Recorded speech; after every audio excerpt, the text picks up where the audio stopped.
What a lovely day!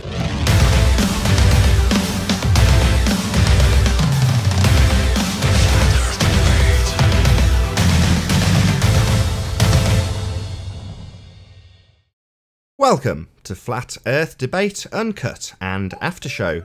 I'm your host, Nathan Oakley, and if you're new to this, my second channel, then be sure to subscribe and hit the bell notification icon to keep up to date with all the Flat Earth Debate pre-show and after-show goodness.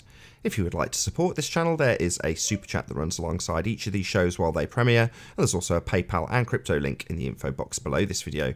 Now, we're currently joined by a whole bunch of people as we are in the interim stages between the two debates, so I'm going to open the mic on the Hangout and you can enjoy the dulcet tones of whoever is in there while I set up for the second live show over on Nathan Oakley 1980.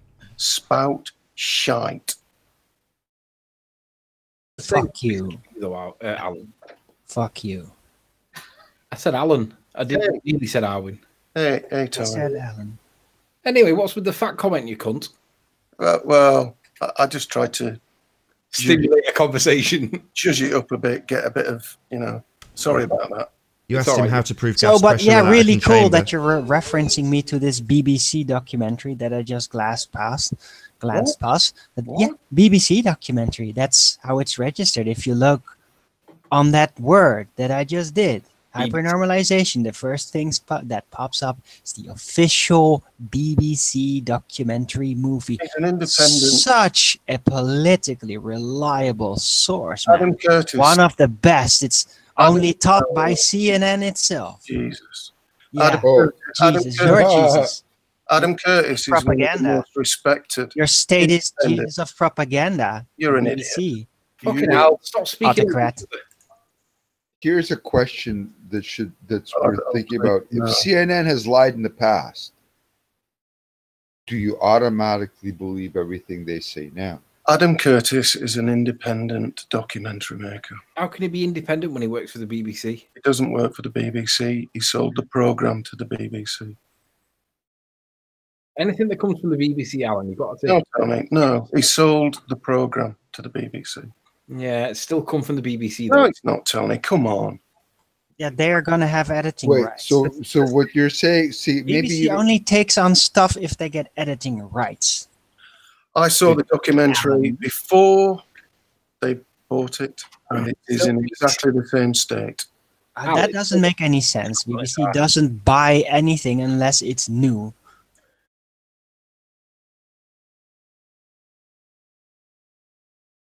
Oh, what a day! What a lovely day!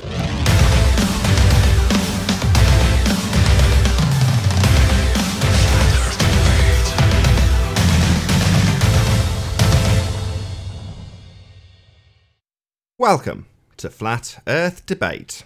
I'm your host, Nathan Oakley, and if you are new to this channel, or you've not done so already, be sure to subscribe and hit the bell notification icon to keep up to date with the Flat Earth Debate. If you would like to support this channel, there is a super chat that runs alongside each of these shows while they are live, and there's also a PayPal and crypto link in the info box below the video. Most importantly though, if you would like to join the discussion, simply mute the page you are currently watching, then click the link in the info box below this video to join the panel and express your views on the shape of the Earth. If you do join, please don't swear. If you do, you'll be ejected, and if you are, please don't try to rejoin the stream using sock accounts. You'll be warmly welcome back on the next stream. Please also share the show on Facebook, Twitter and Instagram. Sharing the show obviously increases the live audience, but this in turn increases the chances of a more diverse panel, so please share the show on social media. And one last time, if you're new to the channel or you've not done so already, be sure to subscribe and hit the bell notification icon to keep up to date with the Flat Earth Debate.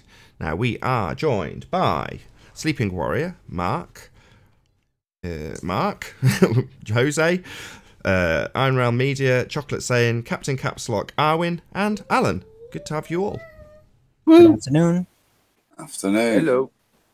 Right, so we've not heard from Adam Meakin or Mr. Doxy, so let's stimulate some conversation. Oh, I've got a question. It is flat Earth related, but it's more a little bit of opinion gathering. I was chatting with Gary and Dee Dee, the organisers of last year's Flat Earth conference, and that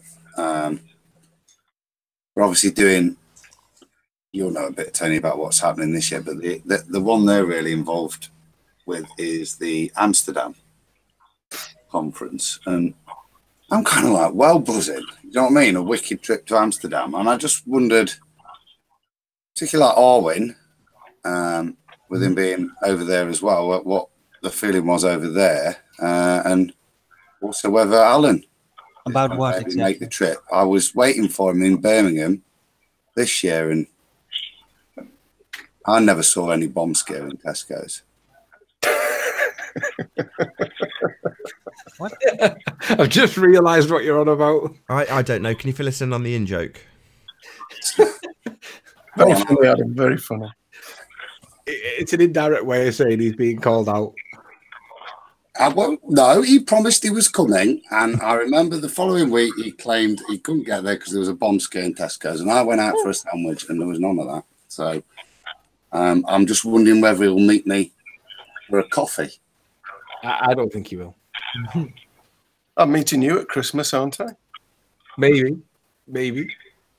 On your activism, Maybe. the old speaker's corner thing.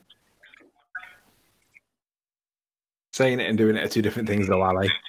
Talking the talk and walking the walk's not the same Well, thing. I told you where I live now, so there you go. Well, Adam, if you invite Alan for an ice cream, I don't think he's gonna deny the offer. Ice cream in winter's not a good thing. Nice bit of cake. I'd have got him. Tesco give a good range, don't they, Alan? So let's get back to it. Is Alan going to go to Amsterdam is basically what you're asking, and is Arwin going to go to Amsterdam is basically what you're asking. Are you? I am considering it. I haven't made a decision either way.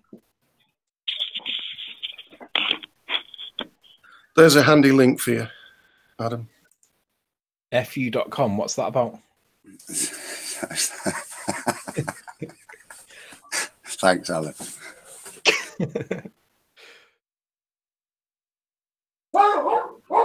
Shut up.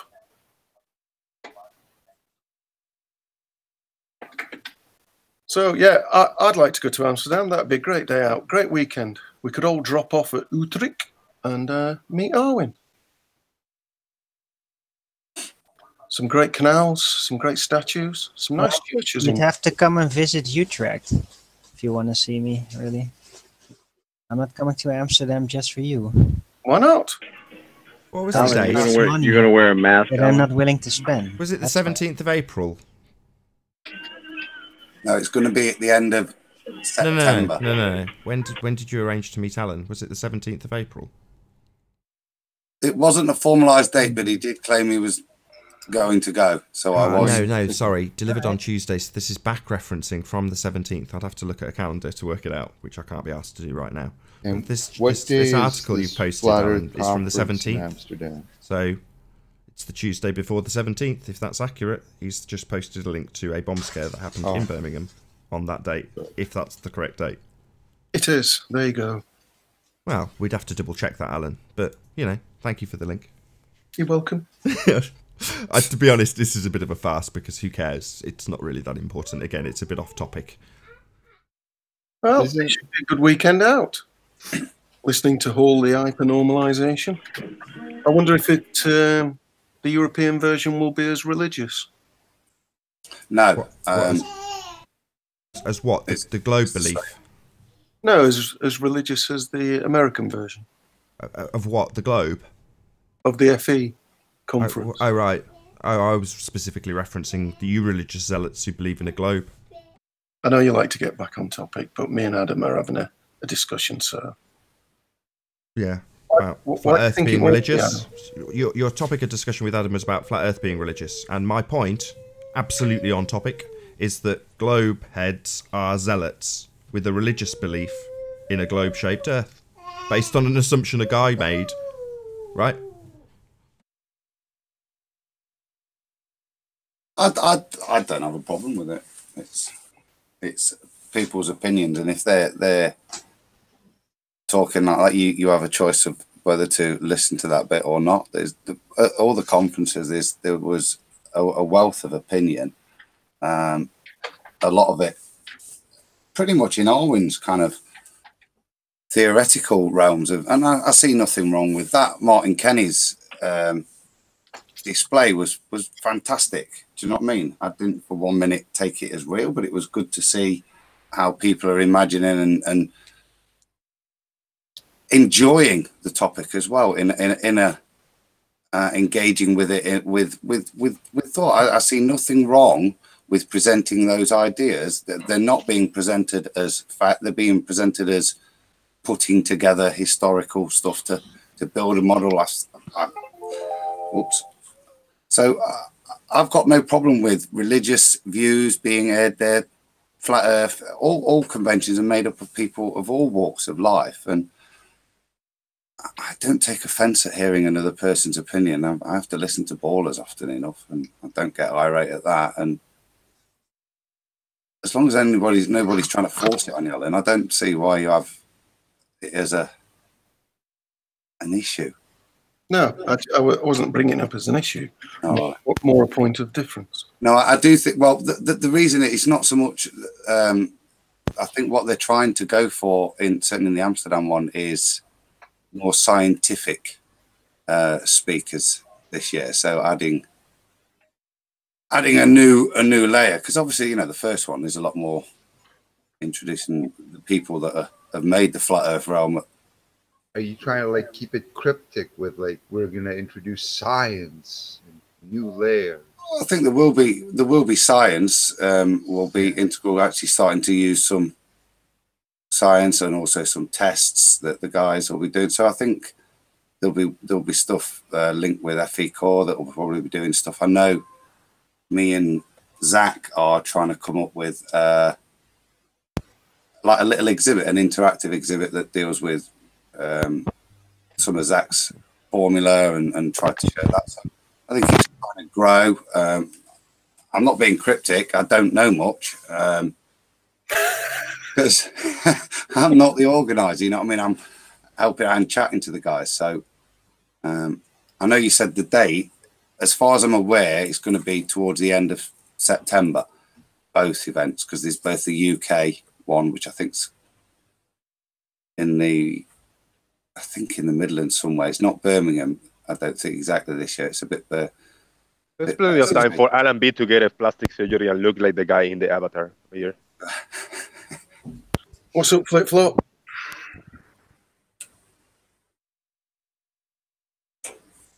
Anyway, Mark, how are you? Let me show my mic on. Yeah, I'm good, gentlemen. How are you? I'm very good. You looking forward to the Yule break? I hate Christmas. Why? Come on, you tell me. Everything's... Well, it's all about the meats. The what? The meats. Pork, lamb. Robin. I've gone for beef, ham, and a capon, Alan. No turkey. No, too big a turkey. I've gone for a capon, big chicken. Anthony, will you share my screen, please? Me? I don't know how to do that. No, sorry, who did I say? Don't you mean Nathan? Yes, I can. I said I meant Nathan. Oh, hang on. Let me shut this dog up. Hang on. It's just like my house. Yeah, like Sleeping Warrior. Every time he's gonna talk, the dogs mess with him. Yeah, there's a riot in the background. Abuse calls the cries from the border.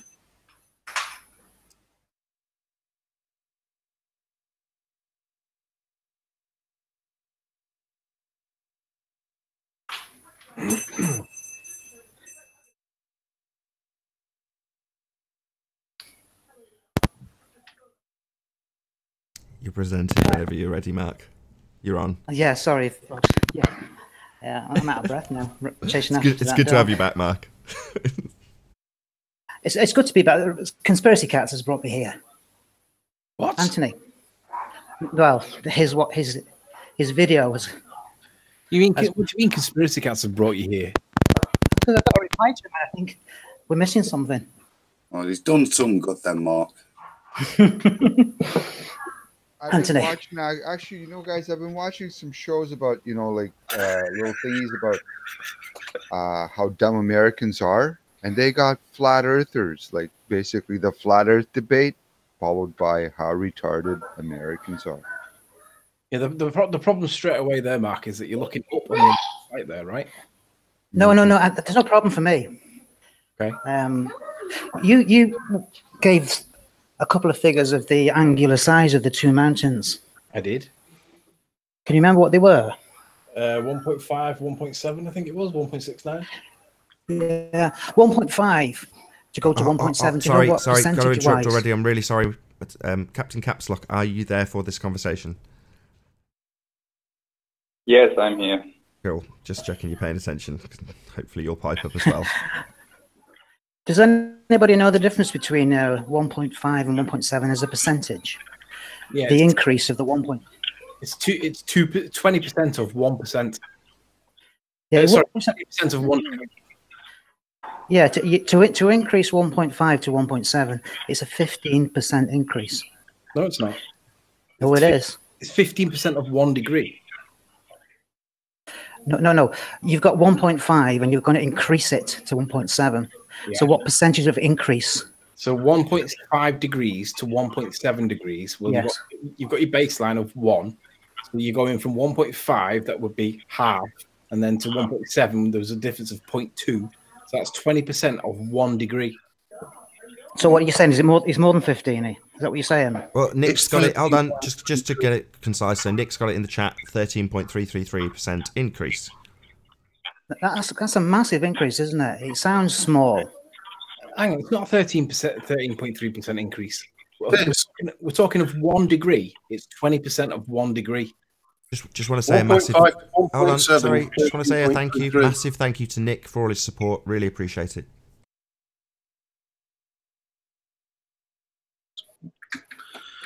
13.33, Tony. 13.33 what? Percent increase. We're talking in different units, guys. That's all. Yeah, we're talking in different units. Anthony's expressing it as a percentage of a degree, and you're expressing it as a percentage growth of 1. Yeah, no, because it sounds a very small value, 0.2 of a degree. It sounds very small, but over the distance, if you turn it into a percentage, it gives you a more accurate idea of what should be obstructed and how much the back has diminished. Mark's talking about a proportional increase, and when you express it as 13%, that sounds about right. But it's a proportional increase that Mark's describing, as opposed to a percentage increase that Anthony describes that sounds a lot smaller than it actually is proportionately in the picture. Yeah. Well, can you see this? Can you see my screen? Sure. Yeah. Somebody Anthony, let me finish off what I'm trying to say. I'm on your side, don't forget. No, listen, someone needs to mute. There's somebody with background noise that needs to mute when they're not speaking. Yeah, that's Captain Caps Lock. That's my bad. I've asked him to join in on the conversation. So, yeah, if you can hover the mute button, Captain Caps Lock. But I'm just hoping he does pipe up, and I don't want anybody to stop him from doing so. That was all. Yeah. Go ahead, Mark. You are presented, Mark, so go ahead. Right, okay, so he's put us on a mountain, hasn't he, of 300 foot high or something, or 300 meters. And he's gone up this way to demonstrate his point and give a wrong conclusion as well. But nobody's gone down this way. Correct, that's what we're saying. You see, the difference there, Uranus starts a lot higher from your position anyway. Correct. And if it's reduced... And if the reduction is that we're working with 13%, then it puts everything into perspective. And what he's saying is you should be able to see the top. It's absolute crap. I agree. Absolutely. It ignores perspective. Well put, Mark. We've got to look at where the obstruction is St. Helens peak. So if it's the obstruction, it's obstructing the height, the base height of Rainer, which is not taken into account from Conspiracy Cat's video. So I think that's the major flaw. Well, the major flaw is doing a side projection anyway. But he's ignoring half of the perspective. That's my point. But you've already concluded it anyway. So can I say something? Go ahead, Captain Capslock. My point is that over shorter distance, the ground is angling in a different way than it would over a long distance. Well, then we agree on this. That should appear on the diagram, then, shouldn't it? The sea level drawn here, the blue line should be going upwards on the left hand. It should be higher on the left hand side. The problem is that the line stops at the horizon. You know, it can't go any further. So if you have an object in greater distance, it cannot be subject to the same divergence as the subject in the foreground. Because, for example, if you would stand more to the left and he could see at the through the side of Mount St. Helens, he would not be able to see the base of Mount Rainier anyways, because it's behind the visible horizon. Precisely. What I'm trying to say is the ballers, they put the horizon on a flat Earth in an infinite distance, when in reality the line of convergence ends at your horizon and not at an infinite distance. So if you would put the numbers into the calculator, it should show Mount St. Helens already at the horizon, and not at. The horizon meets your eye. So if you were 300 meters up above on a mountain, then your horizon would be eye level. What he's done here is he's drawn eye level above, but in perspective, the sea level would be at your eye height. So it's a total obfuscation. It's so inaccurate that this diagram to draw a wrong conclusion or a preconceived conclusion. Well, by drawing it in this manner, right? So, am I correct in saying that Everest is bigger than both of these mountains? Is that correct? Just a yes. Go on. Just agree. Just play along. Okay, play along. So yeah, so you'd agree that Everest is bigger. Let's pretend for 1 second that you line up St. Helens, Rainier, and Everest at a much, much, much, much further distance, right? And then you draw it like this. You know what you can do? You can draw a straight line from the little triangle on the right that Mark's got here, all the way to Everest. And you know what? According to that line that you draw, you should see Everest bigger than Rainier. Isn't that amazing? Yes. And back in the day, 3 years ago, people would ask me that. Why can't I see the Eiffel Tower from America? Well, because it's too small. It's in the distance, right? It's got smaller and smaller and smaller and smaller and smaller and then reached the diffraction limit, then disappeared. It's too small to see. But according to this diagram in side elevation, you should see everything for an infinite distance.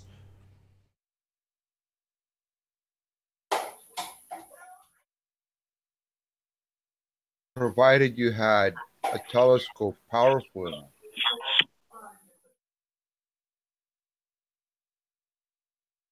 I mean, honestly, even if you were to ask a kid, why can't you see the Eiffel Tower from New York? The kid would say, because it's too far. Like, it's just common sense.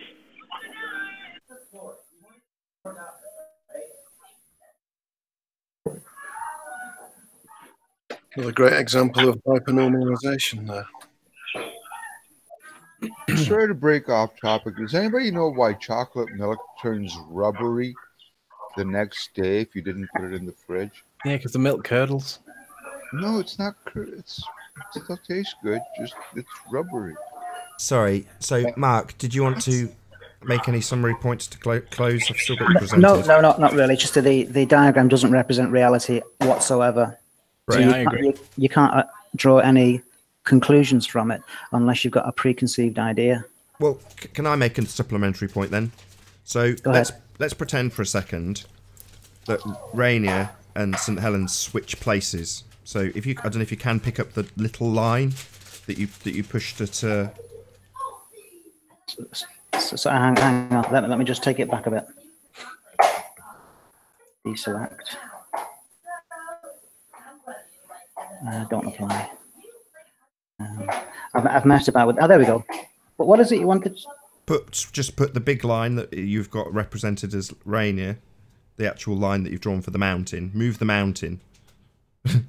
What? Move the mountain further away, or no, closer to the person.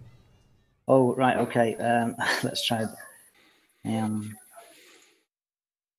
Or just draw a new square. That's fine. Just draw a new square the same size as. I'll do it this way. Okay. Edit, copy, edit, paste, and then start shifting it. Right. Perfect. Now stick that on the right hand side, next to your person, your triangle. Keep going. Keep going. All the way. All the way. Yeah. All the way. Right. Keep going past St. Helens. Right. Stop. That'll do. So in this depiction, it makes no difference that the mountain that we've now drawn in the foreground is the exact same size as Rainier in the background. It makes absolutely no difference whatsoever. Now, if you were to draw this in a perspective view, the mountain in the foreground is blocking the view of everything. Completely blocking everything. But according to this diagram, you've got two things, and ultimately speaking, they're the same size. They're not. The one in the foreground is bigger, blocking your view of everything in the background. Doesn't matter how big the thing in the background is, it's never going to be seen, because you've got perspective blocking the view of things. So all of the boats over the horizon, they deny this. When you have things in the foreground, waves, that block tiny things that have got smaller in the background. And they go Earth curve because it's beyond this distance and the curve calculator says so. But in reality, in this side elevation, the sizes of things don't change. So you've moved this mountain closer to the observer, but its physical size hasn't changed at all. It's still the same size as the one on the left. This line on the left, called Rainier, and this one flashing, are the same size in this depiction, side on. But if you were to draw it in perspective view, suddenly you've got something absolutely ginormous in front of you, and Rainier's in the distance. You can't even see it. Anyway. Which was my original position. You shouldn't even see this, because St. Helens should be blocking it. Can I add something to this? Yeah, go ahead. If you would check out the picture I linked in the chat, I put into the chat, it's a very simplified version of what I'm trying to say. But if anyone could present it for a second. You're presenting anyway, Mark, if you want to bring it up. If you can click on the link in the side chat. In the side chat, no, I can only get a bomb scare in the side chat. I think he means in the Hangouts chat. Arwin might be able to. Yeah. Arwin, are you there? All right.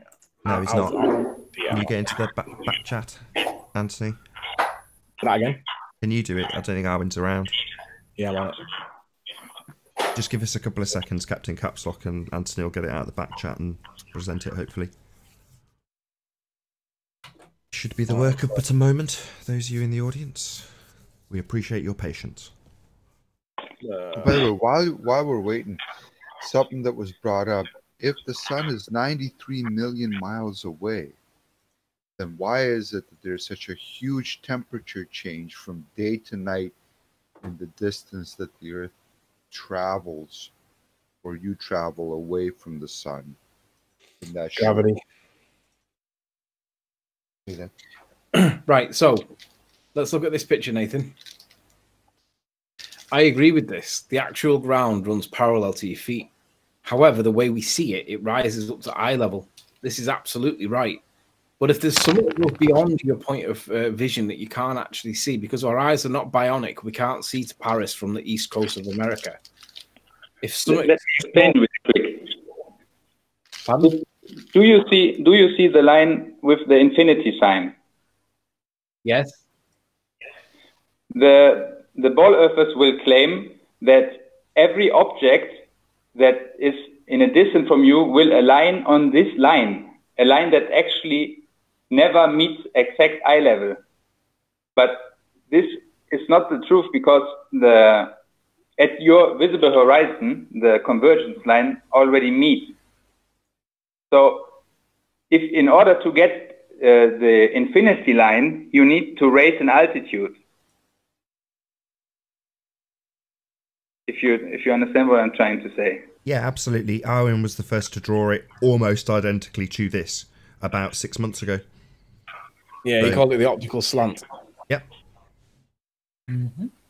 And this would also explain the picture of conspiracy cats perfectly, because the visible horizon is in front of Mount Rainier. It's not behind Mount Rainier. If you, for example, go on Google and you take pictures, you look at pictures that were taken from high altitude, then you see exactly what you would expect, that Mount Rainier is higher.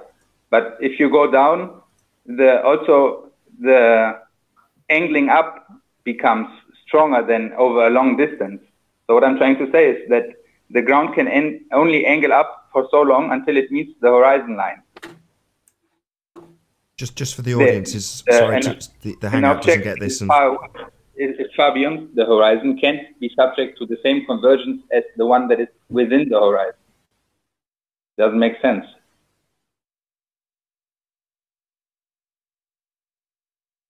So for the audience only, Gleam has done the same thing for Miles Davis's observation.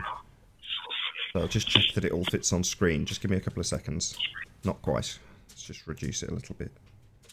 There we go. So now it's all on screen. So thank you very much, Gleam. That's Miles Davis's version of the same thing. Epic. I love it. Smashing these ballers' heads in. I absolutely love it. Oh, can you also present my original? Yeah, go ahead, Arwen. This is Arwen's I haven't from... presented. Yeah, this is Arwen's from quite a while back. Pretty much exactly the same as what Captain Capslock's just done. You were ahead of the game, Arwen. I credit you with this a lot. We ridiculed you over this. And I remember that well, but this is a good payoff. And just remember, Arwen, I actually supported and agreed with you on this. Do you remember? Yeah, you did. Eventually, yes. No, I did. I supported you because the optical slant we were pushing for ages. Alan, do you disagree? You guys were kind of on the fence about it. Like, yeah, maybe, we're not sure. And then eventually, yeah, you did. Alan, what do you think of the optical slant?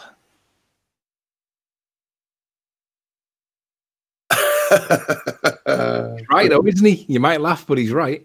You reckon? Yeah, that's how we see. We see everything converges to a vanishing point. Yeah, I think we should discuss this further because it totally debunks their argument what we are supposed to see on their flat Earth calculation. Well, that was my position. We shouldn't see what Conspiracy Cats has told 10,000 people is that we should see it on a flat Earth, the way he tells it, and we shouldn't. It's completely wrong. He's misrepresented our position, and I'm calling it nonsense, shit, lies, and dishonesty. He should know better. Have he got 10,000 subscribers already? Let's not worry about that. Let's just ask the question in a slightly different way, Alan. So, based on the depiction drawn by Conspiracy Cats with a line that goes off infinitely, potentially, would you agree that we should see Everest at any distance? Like that depiction depicts? On a flat Earth, you would.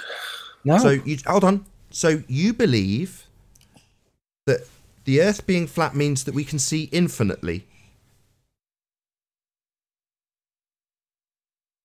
Well, if it was behind Rainier, you'd be able to see Everest. Of course you would. So you don't think that, given that it would be a few thousand miles away, it wouldn't shrink with distance? Can't happen on a flat Earth. Sorry, I'll ask my question again. So would you say that something getting farther away would not reduce in size because the Earth is flat? That makes no sense, Alan. Things still would reduce in size on a flat plane. Is it taller than Rainier? Yes. Then you would still be able to see it on a flat Earth. No. So, Alan, you believe that if the Earth is flat, things stop getting smaller into the distance? No, everyone shut up. Shut up. Alan, I'll repeat the question because my own panel wants to obfuscate it. So you believe if the Earth is flat, things stop, this is a fact of life, they do, stop getting smaller into the distance, Alan. That's what you believe. That's what you've just stated. No, it's not what I said. I'm just going to confirm what Alan has said rather than asking it. Alan has just stated that if the Earth was flat, things would stop getting smaller with distance. You sound like a complete buffoon to make such a stupid assertion, Alan. Things would still get smaller with distance even if the Earth was flat. That's not what I said. So, Alan, ask again.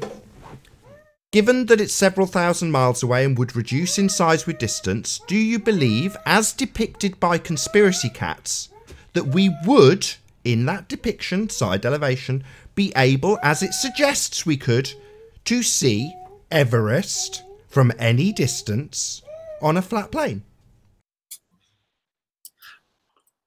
How far behind Rainier was it? Sorry, Alan.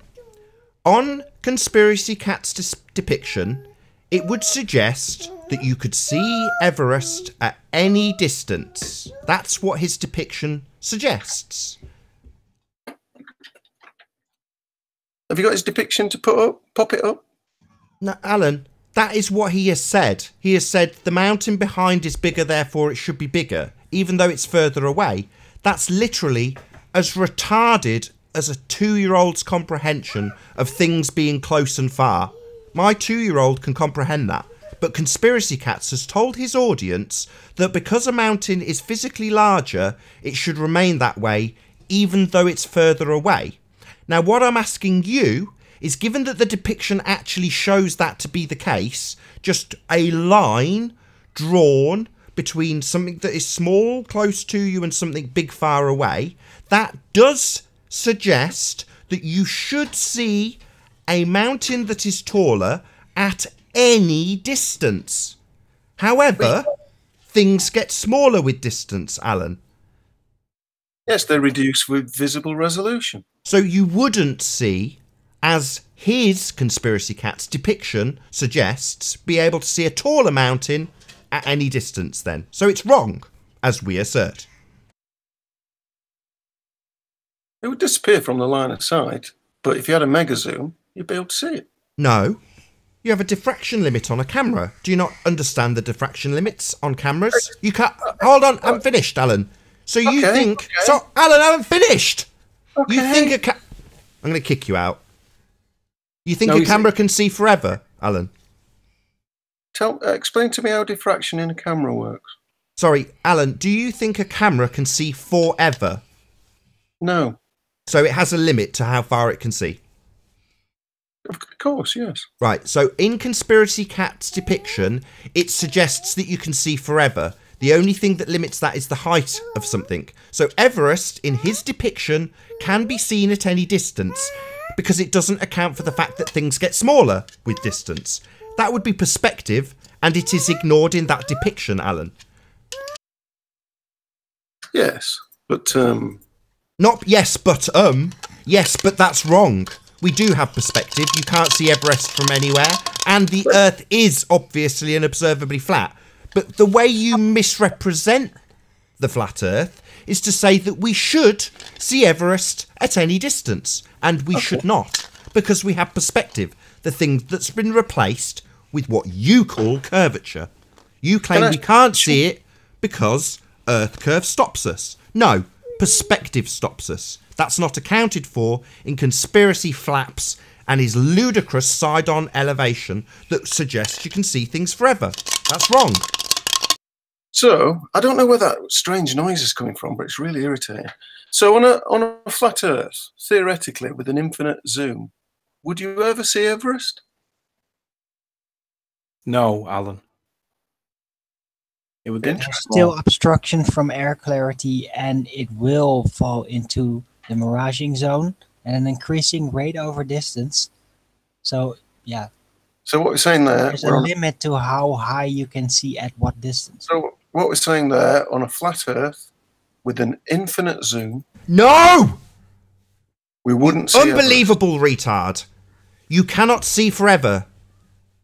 There is no infinite... There is no infinite zoom. The way it's depicted is not real. You can't see forever, Alan. The depiction says you can. That's why it's wrong. I only proposed an idea there, Nathan. No need to shout. No, this is taught to children. We're taught that the Earth's a sphere. This calculator is the thing that they use as proof of it. So on a flat Earth with an infinite zoom, we still... There is no infinite zoom. There is on a flat Earth, apparently, according to the globalists. Basically, because you think that you could see your own ass in a telescope on a clear enough day with a powerful enough zoom, that's the same thing that we're laughing at right now with your question about whether or not you would see Mount Everest from London. Same thing, you can't do it. It's too far away. It's too small. Look, I did propose an infinite zoom. Sorry, show it me. Show me where I can buy one. I just proposed it, Al. Oh, well, let's not propose nonsense. Let's not just make stuff up. Yeah, we're talking about reality, Alan. Someone proposed satellites a long time ago. Oh, thank you, Mark. I'm trying to talk about infinite zoom. Just change the subject completely, I would. No, it's about it's on Alan, the same level. Excuse me. Completely Alan, made up. Excuse me. Alan, there is no infinite zoom, even though Conspiracy Cat's depiction suggests there should be. What about if we use the Hubble? Sorry.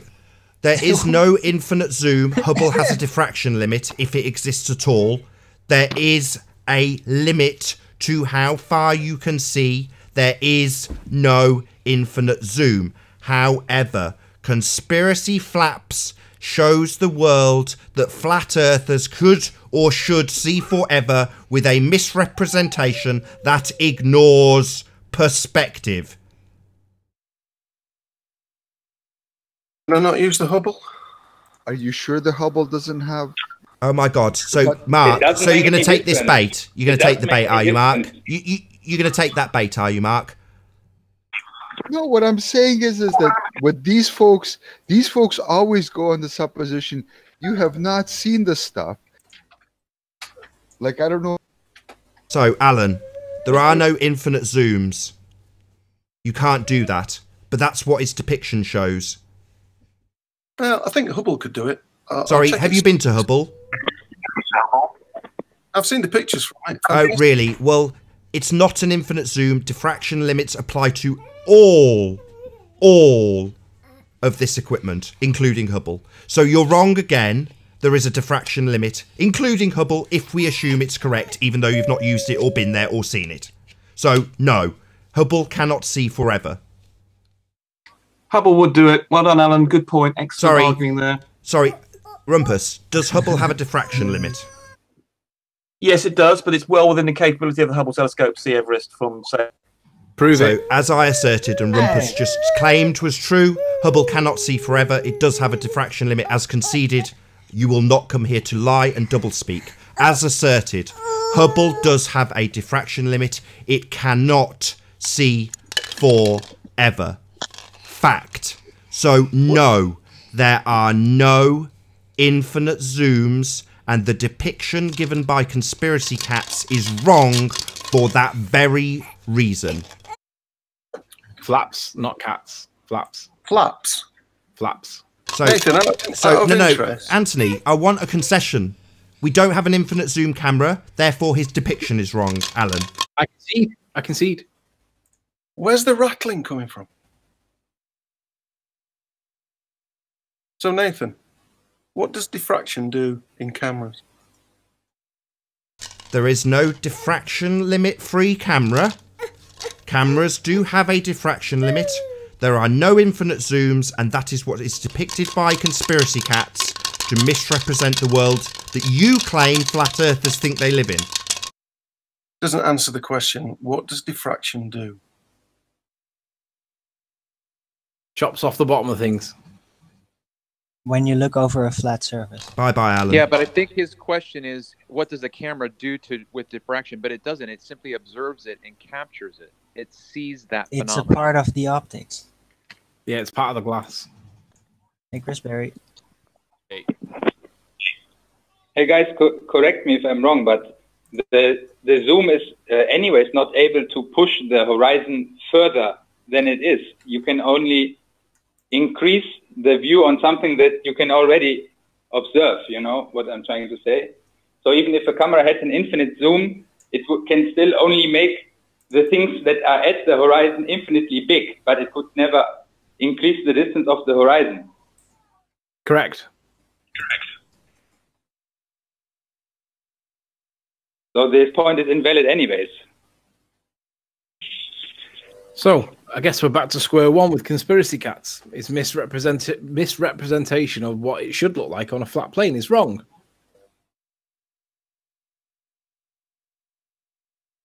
I think what we need to do is rally up the troops on our side to go over to Conspiracy Flaps. Well, it's Baldy Cats, isn't it? That's his channel name on that video. Just go over and tell him that he's misrepresented our position, and it's basically he needs to redo the video, or at least remove the video, because he's got it wrong.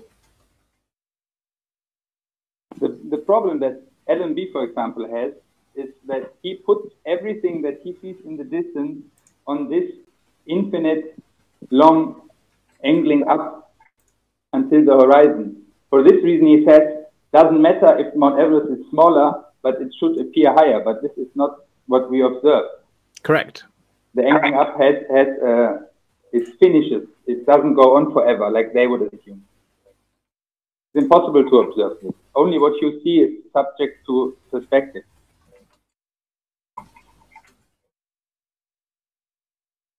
Thing is, Conspiracy Cats is never going to accept it because he's a science teacher, and I've already given him evidence that he should be accepted, and he refuses to accept it anyway.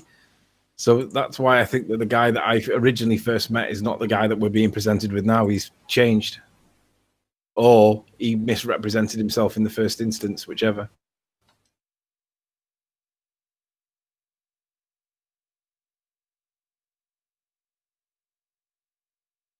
So where do we go from here then? What do we do? Keep battering them? I mean, ultimately speaking, the point will never change. What they do is they misrepresent the flat earth and say that you should see forever. And the reason that misrepresentation exists is because they've excluded perspective from it.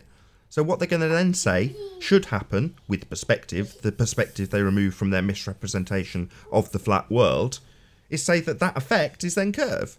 So your flat world doesn't work because you can't see Everest. Oh really? Well, we wouldn't see it anyway. It's too far to see. No, you should. Because look, in this side elevation, you should see it. But that's what we're pointing out. And they want to say, well, no, but if we had an infinite zoom. But that's our point. You know, literally, like they do. They point your point out back to you. Oh, well, if we had an infinite zoom. No, we don't. We don't see forever. There's a diffraction limit. They go, well, what about Hubble? Yeah, that's got a diffraction limit too. Then Rumpus comes on. Oh, I think Hubble could do it. Has Hubble got a diffraction limit? Oh, yes. So it can't see forever. Yay! Indeed. That was my young fella. Oh, right. I thought it was Alan talking about, or Rumpus talking about diffraction. Sorry. Hang on, select. What's your question, Anthony? It was Alan in the background then talking. Or Rumpus, I wasn't quite sure. It was difficult to tell the age between them two. Could have been either, that's what I'm saying. You can't see forever. Folks. Yes, yes, Mark. Will you share my screen? Yeah, go ahead. You're on. Right. I've just been messing about with Photoshop here. And what I can actually put perspective into this now. See that? See his eye level. The horizon is at the level with his eye level. So that's the way it should be. Let me just see whether I can.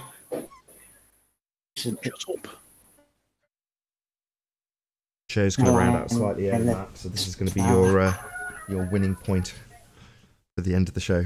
Just so you know. Do that again. Show's going to round out slightly earlier because I've got an appointment to get to, unfortunately. It's still showing the top there. But what he should be doing is having his eye level going to the end of the to the horizon rather than having the horizon stay at a parallel line. Correct. That's the optical slant. Yeah. It's a slant that doesn't exist in real world, but it's just the way our eyes work. Optically. I'm gonna work on this picture again. Well, let's everybody give Arwin the shout out that he actually deserves, because he was the one that first mentioned this, as far as I'm aware. Thank you. Well done, Odin. Just trying to pay attention, just sizing up what I'm seeing. As these guys give are win the kudos he deserves. I'm going to say first and foremost a huge, massive, enormous thank you to all of the live audience for tuning in and hopefully sharing this debate, and of course a massive thank you to all of the debating panel for making this debate possible. If you hated the show, then smash the dislike button, but then smash it again. If you liked it, maybe consider sharing it with a friend or subscribing if you've not done so already. Over on Nathan Oakley channel, which is my second channel, there is the pre-show along with the rerun of the last debate if you're a bit of a late riser and didn't catch it the first time. Once again, I've been Nathan Oakley, and I'll see you all in the next video. Oh, what a day! What a lovely day!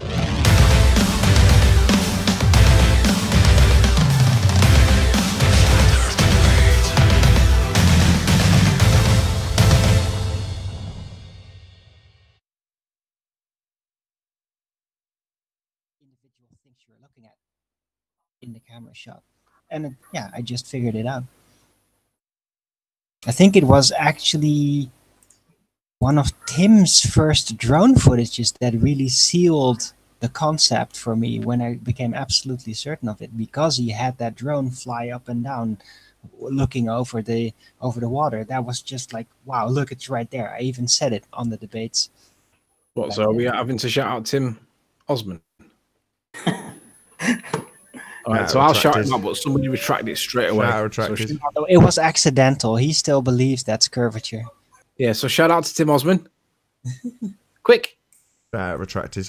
Well done. Panicking a little bit there. Anyway, thanks for the shout out, Anthony. Appreciate it. I agreed with you at the time. That's exactly how we do see it. An optical slant that's not physically there. No, Arwen, that was actually some good work. I didn't really understand it at the time, but I get it a little bit more now. So I remember that eyeball on a stick. Sight is just not so straightforward as an orthographic drawing. It's a little bit more complex. Seeing things, looking past things. You can't describe that in an orthographic view. So you just have to figure out how optics work before you can actually understand it. Question is, does Rumpus and Co. realize this, or do they know it and deliberately obfuscate that point because they can't let people realize that perspective is actually the way we see the world? So we shouldn't see indefinitely, but people for some reason think that bionic eyes exist. It's actually embarrassing. Alan B thinks that bionic eyes exist.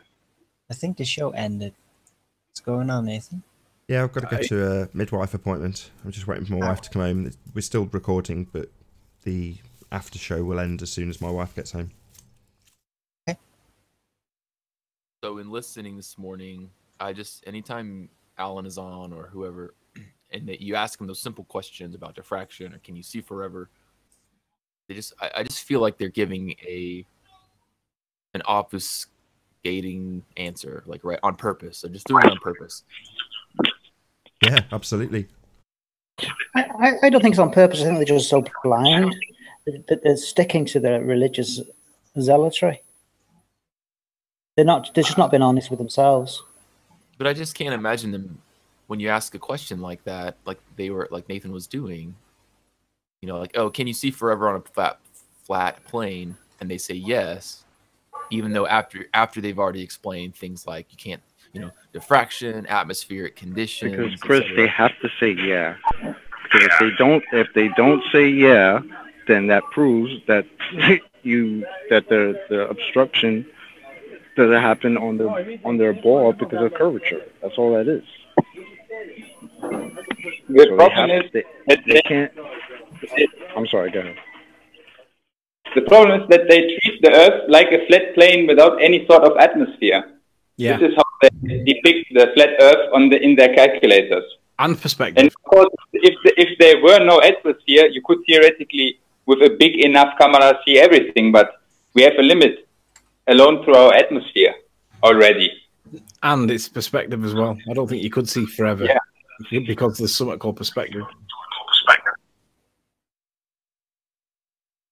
Well, part of the irony is they, as you just sort of said, they have no atmosphere in their orthographic views or calculators, yet they claim refraction. Well, refraction is all atmosphere. If there was no atmosphere, you would have no refraction. Yeah. Yeah, the regular actual refraction, which is, yeah, almost nothing. Refraction is not the cause of the optical slant. It's more cause of the obstruction in the background, basically the lack of air clarity. I believe, I can't definitively prove at this time, that the actual refraction is the cause of the lack of air clarity over distance. Because it is going through the air medium and it will likely cause diffusion of light, which would typically blur things. So that's what I think actual refraction does inside in the open air.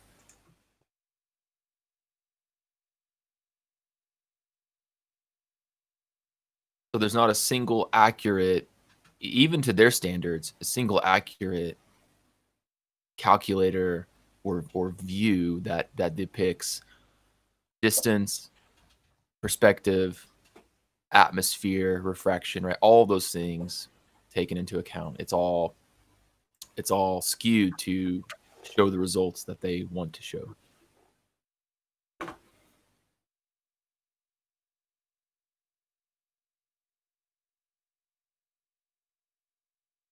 Yep. Called the second show "Beating Cats with Perspective." Is that a good title? Animal cruelty, conspiracy, cats beasted. They get away with so much on that one. Yeah, "Beating Cats" with a Z, with perspective. Yes, yes, yes. So why were you so triggered yesterday, P? Because you're being an asshole to Kosho. Who? The guy who was on your panel, you were screaming at. The guy was correct and you were wrong, and you were being a jerk to him. He was agreeing with me under his breath and then very quickly moving on, P. So no. he understood that it was a... Who's kicked him out? Anthony? That'll be me. The hell? He's a prick. He's being a prick. Wow. Thank you, Tony. I almost tweeted as soon as he showed up. True, he has been in a fey mood all day. Even in my early bird chat, he was acting very annoying. He's a prick. But I want to highlight the fact that he's annoyed that somebody's conceding the presupposition of Earth causing a shadow on the moon, and me being in some way unfair when he concedes it and then quickly moves on, and I go, no, you're not just going to concede it and move on, and eventually getting annoyed with him. Someone kicked me. Don't kick P. Don't. We had fun with P Mars yesterday. Myself, Chocolate, Eric, and some of the guy. We were in a hangout with P for like probably 2 hours. We had a lot of fun in there. It was cool. Oh, I'm going to kick you, P. Why are you using Anthony's missus' picture? Get out. Don't even credit it with just don't even mention it. Just kick on sight. To be honest, he's just volunteered himself to go on my list. That gave it away. He's just being a prick. Yeah. Yep.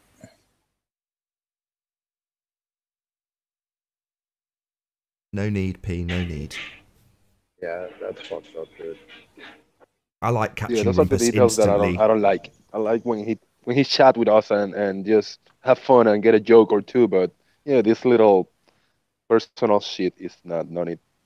It's the only thing he's got, though. He thinks for some reason he can use like whatever he thinks he's got as a weapon, but that just shows you the mentality, because he's trying to use information that he knows he shouldn't have as a weapon, but it's information that he shouldn't have. So it's like, but he thinks it's a weapon, and I'm like, what the fuck are you doing, you dickhead? You're just making yourself look like a prick. I like the fact that Rumpus instantly conceded my point, so I could kick him out. I think he thinks that that's going to keep him in. What, by saying yes, that there is a diffraction, there is a limit to the camera. The point that I'm making is you can't see infinitely, and the second he says, I think the Hubble would be able to do that. Does it have a diffraction limit? Yes. Piss off. Right, so it can't see infinitely. Yeah. You know, I get where he was going. What he was going to say was, I think if I lined the telescope up along the plane of the Earth and the Earth was flat, we would be able to see Mount Everest in the distance with the Hubble, given its diffraction limit. It's like, oh right, so what you're saying is you think the diffraction limit on that camera is sufficient to see Mount Everest. Well, maybe that's true. You know what? Let's give it a try, shall we? Let's see if we can see Everest from here. Oh, what's that you say? We can't put the Hubble telescope on a little stand and look through it? Oh, that's a shame. It's like, this is a nonsense. It still has a diffraction limit. My point being you can't see forever. And if it's got a diffraction limit meaning not forever, then that's my point made. So Rumpus is superfluous to requirements immediately and comes in to obfuscate. The point being you can't see forever, and Captain Capslock's point is that line makes it infinite. You don't have to draw it on a page and make the person on the side profile get smaller and smaller and smaller and smaller to demonstrate that it is essentially describing an infinite line, because it doesn't have a horizon rising up as it does in our view with perspective. That doesn't happen in that view. It just goes on forever, infinitely in fact, and would suggest that you could see Mount Everest with your bare eyes, right? Forget about telescopes. But that's what they want to bring it to, and it's like, even with telescopes, it's still got a diffraction limit. You can't see forever, but that's what that diagram suggests. And the limits, the diffraction limits, are reverse engineered into curvature anyway. That's what we're talking about here. Diffraction limits, it's part of the curve calculator. The obstruction at the bottom of the horizon they call hidden is a back engineering of the diffraction limit.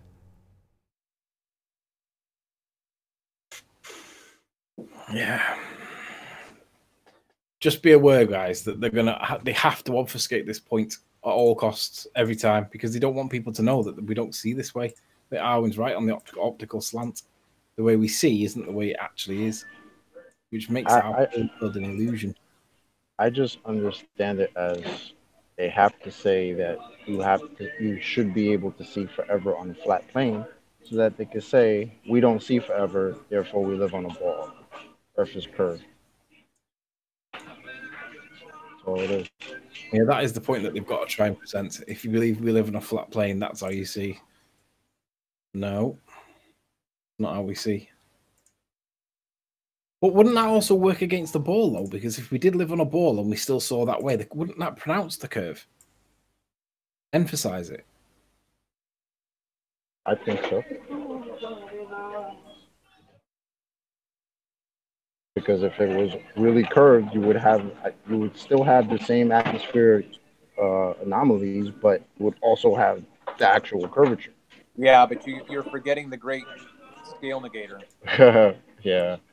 Because that's the whole thing. Where Tony just went is exactly what we should understand about physics and what we see. But the escape clause is it's too big. You wouldn't. The degree of curve is so slight you wouldn't even be able to tell.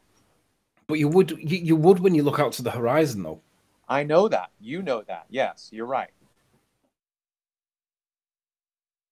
It genuinely is embarrassing that these guys can't see what we're saying. It's like, fuck me, guys. Are you stupid? The gaslighters are actually trying to make us think that we're stupid. Yeah. Yeah, it's very hard not to call names when you get to that point in the conversation and you just want to think, what the hell?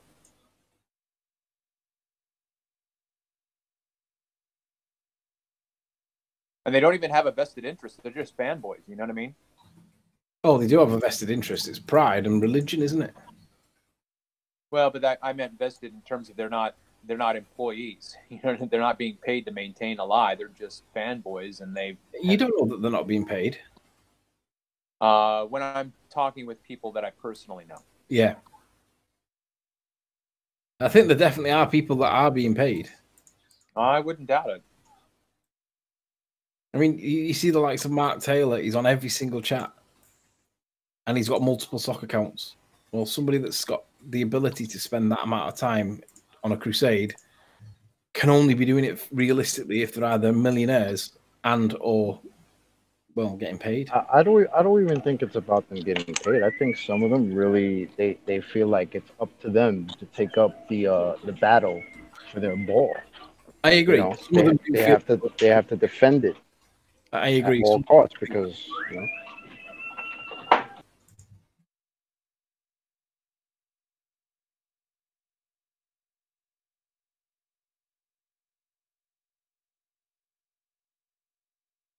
So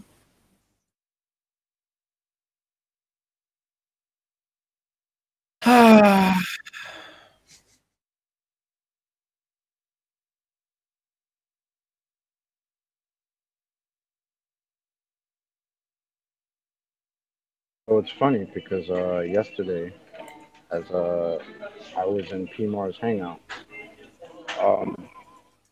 we kind of went into why he was so triggered about Nathan yesterday, and he kept saying, "Oh, it's because Nathan's a liar. Nathan's a liar." It's like, okay. So at some point in the conversation, he says, "We live in a scientific dictatorship," and I say to him, "Okay, so where did you get that from?" He says he read it in a book by August Huxley or something.